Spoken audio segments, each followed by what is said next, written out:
नमस्कार दोस्तों, welcome back to smart view AI YouTube channel, जहां हम लेकर आते हैं क्रिप्टो करेंसी की दुनिया की सबसे ताज़ा खबरें। तो चलिए बढ़ते हैं अपनी पहली न्यूज़ पे। जापान के रेगुलेटर सोच रहे हैं कि वर्चुअल करेंसीज जैसे क्रिप्टो करेंसी पर लगने वाले अनरियलाइज्ड गेन टैक्स को खात्मा कर देना चाहिए। इसका मतलब है कि अगर ये फैसला हो गया तो जापान के क्रिप्टो इन्वेस्टर्स को उन प्रॉफिट्स पर टैक्स नहीं देना पड़ेगा जो अभी तक उन्होंने कैश में नहीं किए हैं। इस कदम को क्रिप्टो मार्केट को जापान में बढ़ाने और इन्वेस्टर को इनकरेज करने का पॉजिटिव कदम माना जा रहा है। लेकिन ध्यान दें कि यह फैसला अभी सिर्फ डिस्कशन में है और इसका ऑफिशियल लागू होना अभी तक तय नहीं हुआ है जब यह आर्टिकल लिखी गई है। तो चलिए बढ़ते हैं अपनी अगली न्यूज़ की तरफ। South Korean Hana Bank has teamed up with BitGo to start offering cryptocurrency custody services. This means the bank is getting into the world of digital assets and blockchain technology. Hana Bank's partnership with BitGo, it's all about providing a safe place for people to store their cryptocurrency as more and more folks are getting interested in crypto. This shows that traditional banks are starting to get involved with the crypto world as cryptocurrency become more widely accepted. तो चलिए बढ़ते हैं अपनी अगली news की तरफ। इस article में BTC bull run started in March Arthur Hayes के टॉपिक पर बात हुई है, जिसमें क्रिप्टो करेंसी इंडस्ट्री के मेन पर्सन आर्थर हेइस के विचार दिए गए हैं। हेइस के अनुसार बिटकॉइन में एक इम्पॉर्टेंट बुल रन मार्च में शुरू हुई थी।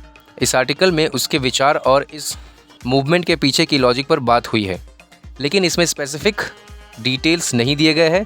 अगर आपको बिटकॉइन मार्केट की पॉइंट ऑफ व्यू को समझना है तो यह आर्टिकल पूरा ध्यान से पढ़ सकते हैं। तो चलिए बढ़ते हैं अपनी अगली न्यूज़ की तरफ। विटालिक बुटेरिन जो इथेरियम के को-फाउंडर है, उन्होंने इथेरियम नेटवर्क के अंदर सेंट्रलाइज्ड के कंसर्न को डिस्कस किया है।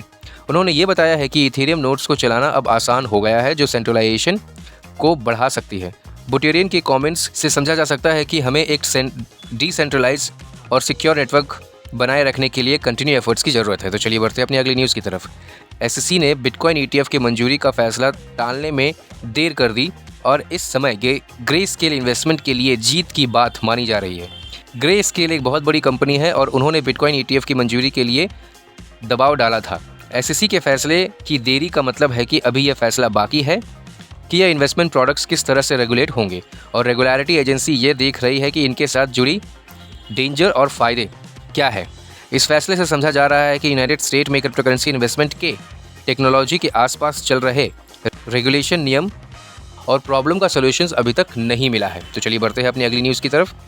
SWY FTX जो कि एक बहुत बड़ी कंपनी है, उन्होंने एक नया रिवॉर्ड प्रोग्राम शुरू किया है जिसे अर्न एंड लर्न कहते हैं। इस प्रोग्राम का मेन एम है यूजर्स को क्रिप्टो करेंसी स्कैम के बारे में समझाना। इस इनिशिएटिव से लोगों की जागरूकता बढ़नी है और उन्हें क्रिप्टो में होने वाले खतरों के बारे में ध्यान देना है, और साथ ही साथ उन्हें उनके पार्टिसिपेशन के लिए रिवॉर्ड भी मिलेगा।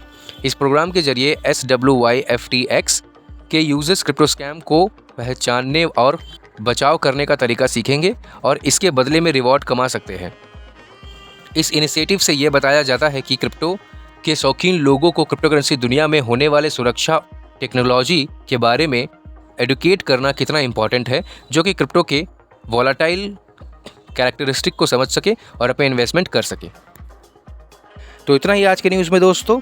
अगर आपको ये वीडियो पसंद आई तो लाइक शेयर सब्सक्राइब जरूर करें। हमारे टेलीग्राम चैनल का लिंक डिस्क्रिप्शन पे दिया गया है, उस पर क्लिक करके हमारे टेलीग्राम चैनल पे जुड़े। मिलते हैं अगली वीडियो में, तब तक के लिए happy trading and happy investing.